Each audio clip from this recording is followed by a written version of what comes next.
The government shutdown is now in day 3, and Congress is not any closer to striking a deal to end it. Of course, a meeting at the White House last night between President Obama and congressional leaders failed to yield any sort of deal. And this morning, Senate Majority Leader Harry Reid took to the floor and said this about Republicans on the other side of the Capitol. Republicans should come to their senses, realize there's more than wounded pride in line.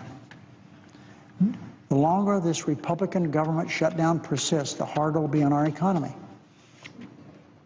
I hope they can figure out what it is that they want before the damage, the economic recovery, is even more irreversible than they've already created. Meanwhile, Republicans are digging in and continuing their strategy of funding just pieces of the government, pieces like the Veterans Administration, the Park Service, and the National Institutes of Health, a strategy that Democrats in the Senate and President Obama have already said that they will not go along with. And we're creeping closer to another crisis, the debt limit deadline in 2 weeks. And it's looking increasingly likely that any deal to end the shutdown will also include a deal to raise the debt limit. But there too, Republicans are asking for major concessions, dollar-for-dollar spending cuts, repeal of environmental regulations, and cuts to entitlements. The Republican position is perhaps best capsulized in this quote from Congressman Marlin Stutzman, who told reporters on Wednesday, quote, "It's about dignity. We've been ignored on this issue altogether. We're not going to be disrespected. And so that's where we're at today, where we have to get something out of this. And I don't know what that even is." But today, President Obama again reiterated he will not negotiate over the debt limit. Generally, nobody's ever thought to actually threaten not to pay our bills. It would be the height of irresponsibility.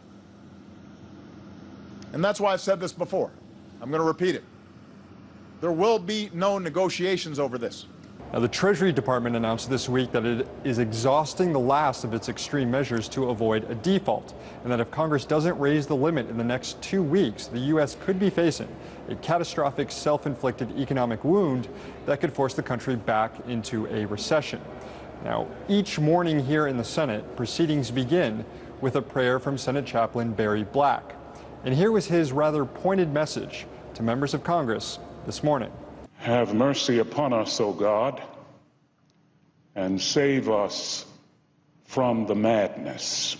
Deliver us from the hypocrisy of attempting to sound reasonable while being unreasonable.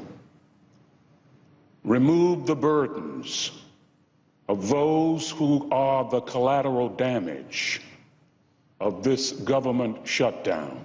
Unfortunately, at this point, it may take a prayer to get the government reopened and the debt limit raised in time.